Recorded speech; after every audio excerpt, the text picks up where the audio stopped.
Welcome back to another edition of the Well and Good podcast, where we talk about stuff like wellness and goodness and nonprofits and creativity and health and mindfulness practices. Basically, it's conversations for the curious. I'm curious about a lot of stuff, and it seems from some of the feedback, a lot of you are too. So I basically invite people in who have a good cause or talk about really interesting stuff, and I steal their knowledge, and then I hand it right over to you so we can all walk away from it a little bit more informed, hopefully having our curiosity satisfied just a little bit. Today, my guest is Caitlin Reynolds, and Caitlin is the walks manager for the area NAMI chapter, and NAMI is the National Alliance on Mental Illness. They have a walk coming up in October, and she talks about that. She also talks about her own struggles with mental illness and how she turned to face it, and she's much better off for it. She talks about breaking down some of the stigma surrounding mental illness. It's a fascinating conversation, and she's a really brave person. Let's check that out now. Here's my conversation with Caitlin Reynolds of NAMI on the Well and Good podcast. And I'm talking to Caitlin Reynolds. Caitlin, thanks for coming by. Thanks for having me, Jay. Absolutely. I've been looking forward to this. Caitlin is with the local chapter of NAMI, right? National Alliance. I'm with the state chapter, okay. And we support the local chapter here in Richmond, NAMI, Central Virginia.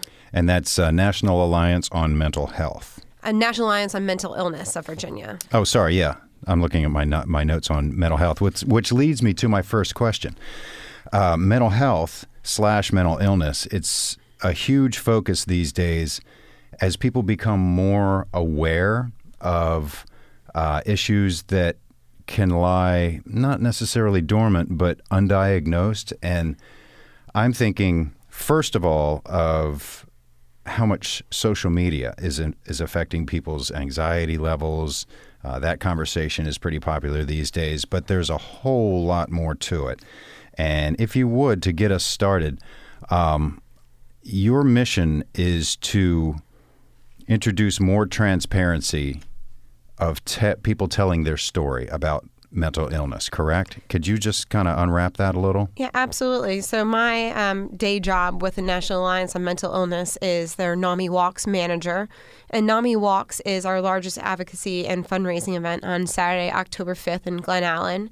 But I say that it is more of a movement that gives people the platform to share their stories.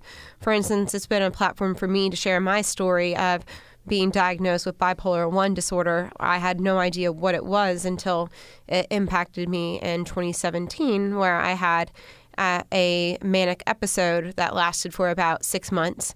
A very creative manic episode, I might say, where I got really obsessed with trying to process my own suicide attempt from my early 20s by creating this character called Mel, the innovative watermelon. My goal was to write a children's book to destigmatize mental illness and suicide. While that's a great idea, I just became obsessed with this idea, and I was neglecting my daily life. I was neglecting my health, and I ended up having to resign from my job because of that. And after that, I went through a depressive state where I was so depressed, I didn't notice that I was pregnant until I was 7 months. And that's a lot of people like, how did you not know? But when you're depressed, it's like a veil that is over your eyes that you can't see reality. And you're just really stuck in that depth of despair. But luckily, when I found out I was pregnant, it kind of helped me snap out of it. But still, I still struggle with depression. And it's something I have to work on my mental health every single day. I want to go back in a second to the snap out of it part, how you snapped out of it, what you did to get some help. But you said that were you simultaneously writing the children's book and having the manic episode? Can you kind of explain that a little bit for people who may not be familiar? So with bipolar disorder, you kind of become obsessed with grandiose ideas that you can't the first symptom is not sleeping. So I would stay up for weeks on end, not sleeping, and I would write down idea after idea after idea, like I was going to run for president, I was going to be the mayor, I was going to write this children's book, all these different ideas that I just became, once again, obsessed with and neglecting. I would neglect things at work, I would miss deadlines, and I would get really angry when I thought my husband wasn't understanding me or other people were questioning me. So it's a very isolating experience because, it seems like you're high functioning and you get a lot of stuff done. But at the same time, it's like there's a lot of destructive behaviors like excessive drinking or excessive spending and just everything to excess when you're going through a manic episode. Okay. So jump back to your last point. You say you snapped out of it. Was that your own realization, or did you get help? Did you seek help? What led to the maintenance where you are now? Well, when I realized that I was pregnant, I immediately got back into counseling. So I had to actually get off certain medications that I was on for bipolar disorder.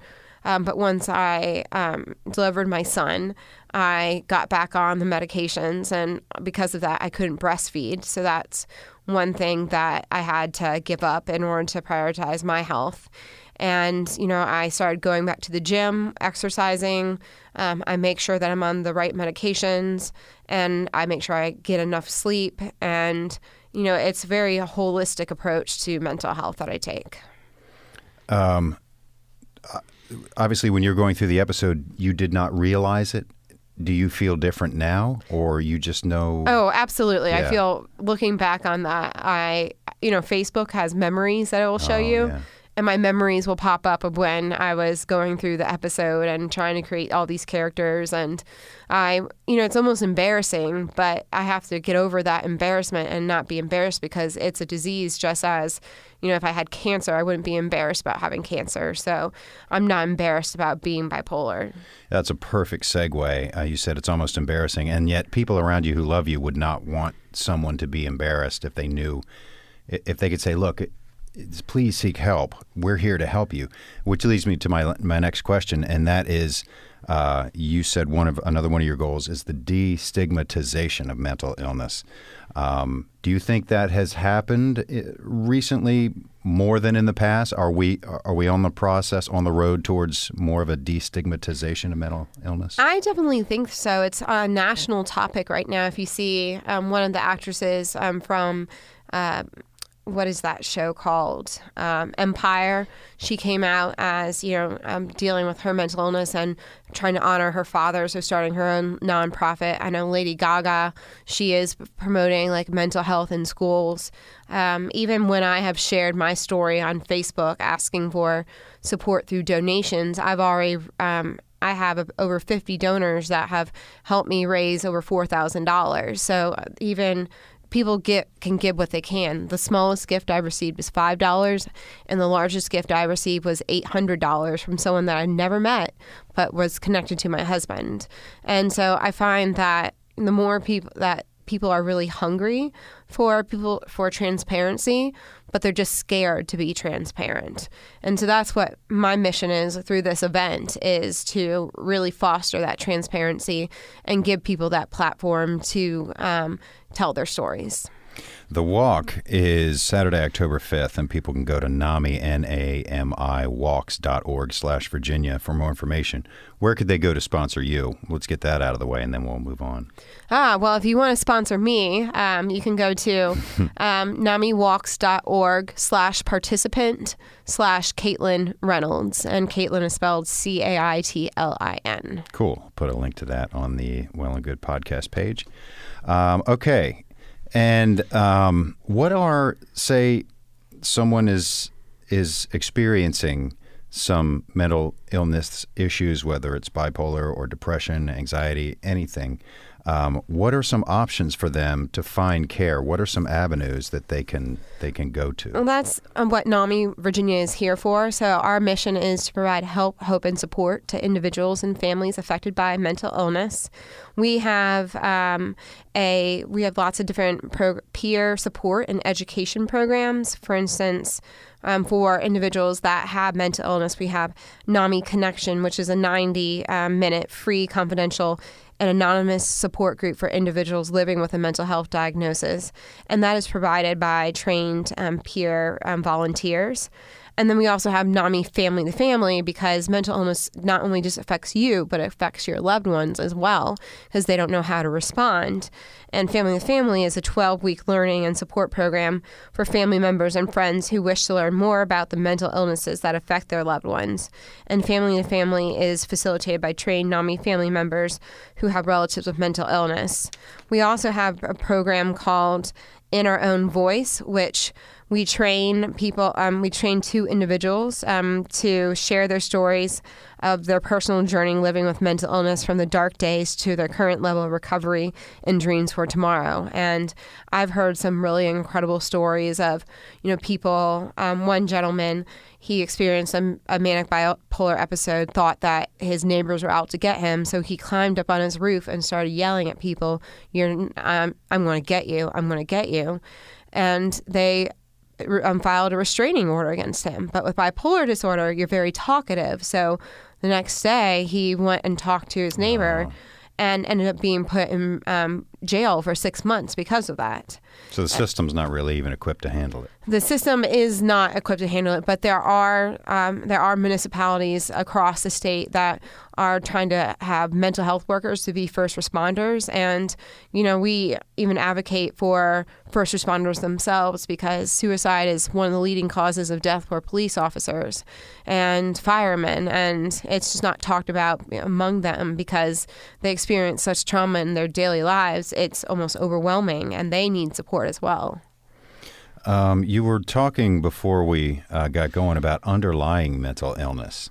What are some issues surrounding that, and what exactly did you mean by that? So with underlying mental illness, individuals with mental health conditions face an average 11-year delay between experiencing symptoms and sharing treatment.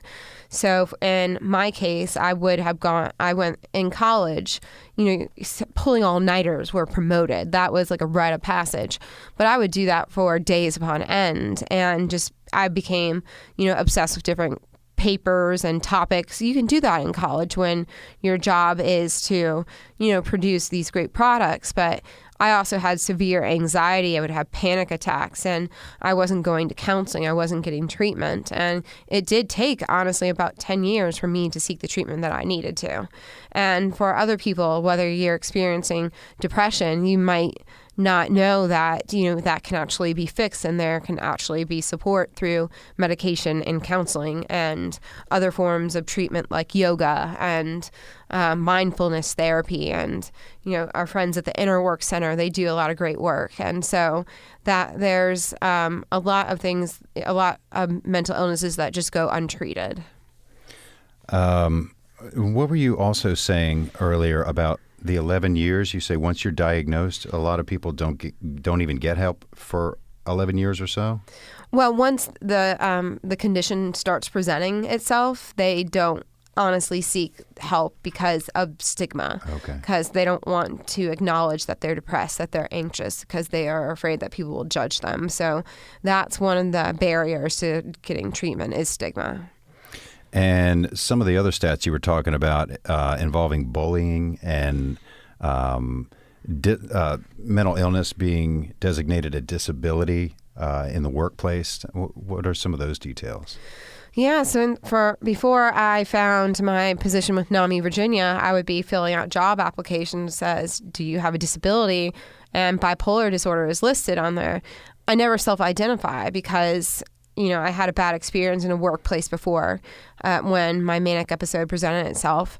And I don't want to see that as a liability, because it still is very stigmatized, and there are not a lot of workplaces that are very accepting. Luckily, NAMI Virginia is a very accepting place, and they really do promote our mental health, so I'm in a great position.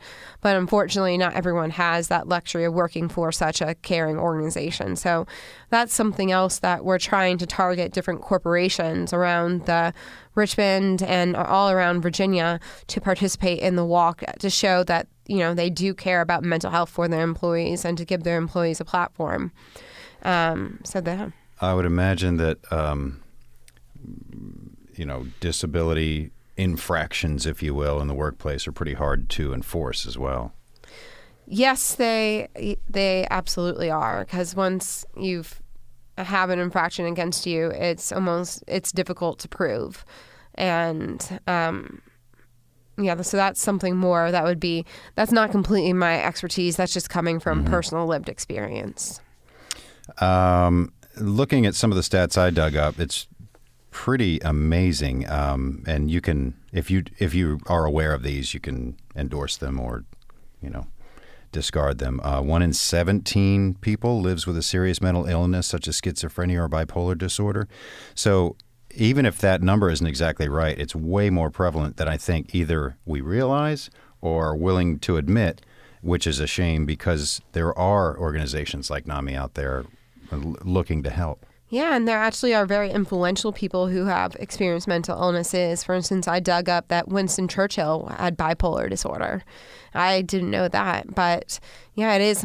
The more open I am about having my mental illness, the more open other people are with me, saying, "Oh, I have a loved one that has that. I have that. My friend has that."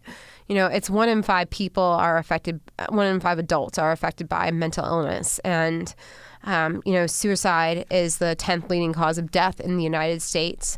But with effective care, suicidal thoughts are treatable and suicide is preventable.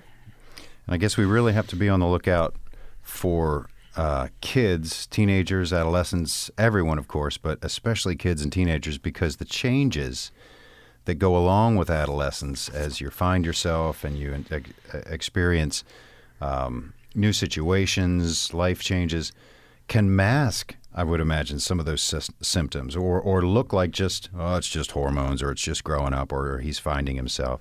And that's kind of what I was getting at when we opened, that social media these days, these kids are so aware in real time of all the changes going on around them, all the parties they're not invited to, the people who didn't, call them to be part of a group or something. I would imagine it's getting even harder, which is kind of ironic when you think about it, I guess, that the outreach and the stigmatization is getting better, but the prevalence is increasing because of so many more factors contributing to the masking. Does that make any sense? Oh, it does, because half of all lifetime mental health conditions begin by age 14 and 75% by age 24. But early intervention programs can help, and there are a lot of great organizations out there, including, NAMI. We have a program called Children's Challenging Behaviors, which is a free 6-hour workshop for parents of children and youth with mental health needs. And in this workshop, a trained and experienced parent provides information to help parents understand typical behaviors versus challenging behaviors that require intervention. There's also the Cameron K. Gallagher Foundation here in Richmond that works on reducing stigma among youth with anxiety and depression. They're doing great work.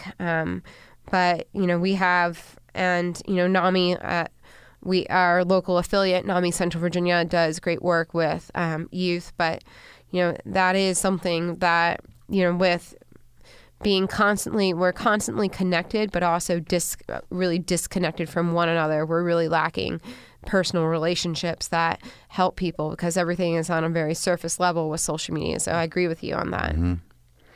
Mm-hmm. This is just my own curiosity. Do you have any idea how the stats related to mental illness and the correlation to homelessness? Did you hear about all the... I hear about that. I don't have that exactly in front of me, but that's something that I encourage people to research because that information is out there. But actually in a NAMI, in our own voice presentation, a gentleman who experienced mental health issues actually, ended up living on the streets because he was ostracized by his family members and he ended up going to prison. A lot of people with mental health conditions, they end up going to prison because they're not properly treated. Any idea if they get any help in prison or are they just shut away and separated from society? Unfortunately, it is more the latter where they are shut away and separated there. I would love to do more research on what prisons are doing to provide mental health care, but that's something that, we on a state level, we try to advocate for mental health reform in the prison system. And we also do that on a national level. You were talking about the chapters and the fact that you're with the state, NAMI, the state of Virginia. I didn't realize there were so many chapters. I'm looking at the list here. Blue Ridge, Shenandoah, Central VA, Coastal VA, Hampton, Tidewater, New River Valley, Northern Virginia, Piedmont, Prince William, Rappahannock, Williamsburg, and that's just Virginia. Are there that many locations around the country under the state's umbrellas? Absolutely. I know, and there's also, there are certain cities and large cities like NAMI, New York City. They raise over $600,000 for their walk, and they have thousands of participants just in that one city. But it is a larger municipality, more condensed. It's challenging in Virginia, especially, in rural Virginia. There's not enough support there, but we actually just received a $15,000 grant to be able to expand our services to rural Virginia. But there are many different chapters among all the states. We are a national organization, and with the walk this year, we're trying to raise about $12 million to raise awareness. Wow. That's countrywide. Yeah. How big, I'm just curious about these things. How big of what are some of the challenges that go along with organizing a walk like this, an event of this size? Well, it is challenging because you have you're trying to communicate with people all across the state, and trying to get people from across the state to drive to one central location here in Richmond is a challenge.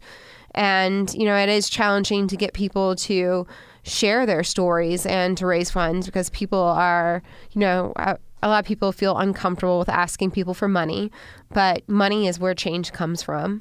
And we need money for these programs. Our programs are absolutely free to everyone, but it's not free to put on. It requires a lot of sweat equity from our staff.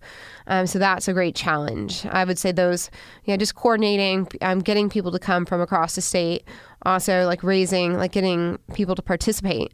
Because mental health is something that, still is stigmatized, and not a lot of people want to talk about it and participate. But we still have about 1,000 participants that come from across the state, but I would love to see 2,000, 3,000, because it is, it affects everyone.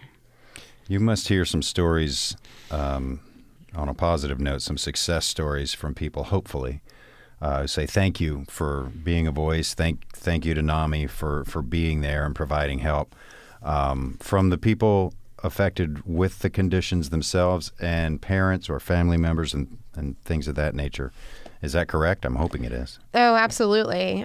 Even with me being able to share my story, I just had lunch with a 22-year-old who just graduated from UVA, where I graduated from, and hearing how she was rejected from her sorority because of the mental health issues that she was going through, which caused her to have lower grades, and they don't really have a lot of access to mental health services on campus. But she said that I was a role model to her because she wants to become a parent, and she was afraid of being a parent with mental health issues. But what I told her was that once, I became a parent, while I have depression and anxiety, my love for my son really does help me overcome those issues and push through, and to be able to focus on, his well-being, that, your mental illness does not have to define you. Just as we just say, I am a person with bipolar, or I am not bipolar. And just like you say, if you had cancer, you're not saying I'm cancer, but I have cancer. So we have very powerful stories of people that have lost their, one volunteer, her name is Beth, her son died by suicide when he was 15. And she is sharing her story of how they tried to help him, but it just wasn't enough. And her mission is to prevent other youth from taking their own lives. So sharing your story is a really amazing way to destigmatize mental illness and to find healing. Sounds like it also has a lot in common with addiction and substance abuse, both of them being illnesses that people don't always think of as illnesses, and to identify the condition as an illness and not letting it identify you or be who you are goes a long way towards facing it and overcoming those challenges. Absolutely. Well, cool, Caitlin. Thanks so much for coming by and talking about the event and telling your story. Couple other little things. I was looking around the website. There's a lot of great information at NAMI.org, O-R-G, press and media section and things like that. And there's a convention, or there was recently a convention in Seattle. Is that right? There was a convention in Seattle, and we're actually having a conference here in Virginia on October 26th, the weekend of October 26th. So put that on your calendar. Is that a state-based? That's a statewide convention located here in Richmond. So people aren't necessarily coming in from out of the state. It's primarily just for Virginians. All right, cool. Once again, NAMIWalks.org/Virginia, and the presenting sponsor is Magellan Complete Care of Virginia, Saturday, October 5th at Innsbruck. How long is it? How long is the walk? It's a 5K, but there is a shortcut that many people take, so you don't have to go the entire time, but we'll have a great DJ, a family-friendly environment with lots of family-friendly activities, and it's, sky's the limit to how much fun that you can have there. And you said NAMIWalks.org/participant/Caitlin Reynolds? Yes. All right, cool. Hopefully you help me get to, my goal right now is $4,500, but I will go as high as people will support me. Okay. Caitlin, thanks so much for being here. Thank you so much, Jay, for having me. Thanks once again to Caitlin Reynolds for stopping by and sharing her story and enlightening us all a little bit about mental illness and some of the struggles and stigma that go along with it. Fortunately, strides are being made to try to break some of that down, but still a long way to go, obviously. And the walk in October will have all the information up at the notes page, the show notes page, and you can find out more information about past episodes and get all the show notes from this and other episodes at wellandgoodpodcast.com. The community is growing. This is really cool. So a lot of people have shown some interest, including wellness practitioners, people representing nonprofits and charities, and there's a lot that falls under the umbrella of subjects and stuff that we can talk about here. So let's put it to good use, and your interaction and engagement goes a long way towards accomplishing that. So I thank you very much for that. Hit me up at smackj@gmail.com or wellgoodpodcast@gmail.com. Once again, my name is Jay Smack, open to all topic and guest ideas, and I'll look forward to it. Till next time, thanks very much for listening, and be well.